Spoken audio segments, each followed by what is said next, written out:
Okay, drowning readers, I don't have time for a long, lengthy chat. I'm just on my lunch at work, and I want to recap a follow-up on my last video about the repercussions of triggers and how they affect people in everyday life. Because I am a nurse's aide and a healthcare professional and so many things. And I also reiterated that I am an addict. And I have said that we are not a stain on society. We are society. And I had said that in one of my videos to a family member. And ironically enough, after I had so passionately proclaimed that we are not a stain on society, she had accused me of staining our family name over and over again and dragging it through the mud. I am emotional right now. I was emotional yesterday in my video because I had several triggers and I succumbed to my Advil with the diphenhydramine because I'm an addict and I took too much. And I told you yesterday that as soon as you succumb, that internal narrative is there attacking you. It's attacking your psyche. It's trying so hard to induce shame, and you fight it. And I fought it yesterday, and that was the price that I paid for me making a mistake because of my damaged physiology. My mistakes do not define me, but these are the repercussions of how triggers and that self-punishing internal narrative affect everyday people in everyday life. Because here I am on my lunch break, and I was called to be a shower aide, and I'm rarely a shower aide. And there's a patient that I'm familiar with who is 450 pounds, and it was her shower day, and she has been known to be verbally abusive from time to time. I'm fragile today. I am a fragile person who suffers from substance abuse disorder. I am competent, I am capable, I am working hard, doing my job, just like everyone else in the world who suffers as I do, who try to get by. But the reality is I felt vulnerable and I felt threatened because she was starting to get verbally abusive. And I told her, I said, you need to treat me kindly today. You need to not be mean because I can't handle it today. And it's okay to call a patient out on impropriety in a respectful way. I had to because of my vulnerability. I felt myself starting to tear up. And this is the critical point for parents and family and loved ones. This is what you need to know. This is how you help your family member. If you have an addict in your life that makes a mistake, if they slip up, if they relapse, if they succumb, it is a very critical point for them. You need to understand that when they make a mistake, their internal narrative is on them faster than you are. It takes a lot of strength and a lot of perseverance and a lot of mental energy to fight our internal narrative.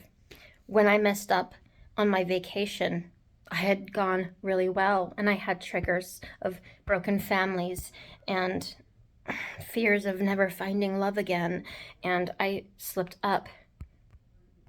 And to combat my internal narrative, I watched Harry Potter for 6 hours just to push back the narrative, to not punish myself.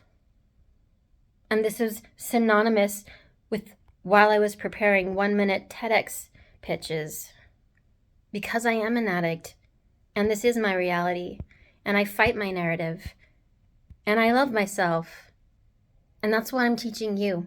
Help your loved one. It's a vulnerable point in their life. When they mess up, when they relapse, you have a choice. They may or may not have a choice. You won't get definitive clarity on that. But because of the physical degradation of their mind, because of that 15-second override where their impulses can't reach the central cortex of their brain because it gets trapped in the midbrain. This is where logic and reasoning and memory are stored. With the impulses, they don't get that far. They only get up here. And I'm not a scientist, but this much I know. That is the derivative of their impulses. That is just what I had yesterday. That's what I had 2 weeks before that. It's up to you from this point on. When they succumb, fight the urge to punish. It may be your instinct to pile on shame because you're disappointed in them, because you're angry, because you've tried so hard to help them and it's not working. But if you punish them when they are that vulnerable, you risk breaking them. Their internal narrative is damaging enough. And if you truly want to help your loved one, don't fall into the shame cycle. Try to remember with your sound mind that is not damaged that their behaviors are repercussions of a psychologically damaged heart, just like I said yesterday. Try to remember that it is a coping mechanism, and try to understand the derivative of that pain in that moment. And afterwards, when they mess up, speak softly. When they mess up, they're vulnerable. They feel threatened. It takes energy to fight the internal narrative, and they are self-punishing. You have a choice. They don't always have a choice. I'm going to go rest on this little couch on my lunch break on the front lines of a global epidemic, one shower and one 5X brief at a time.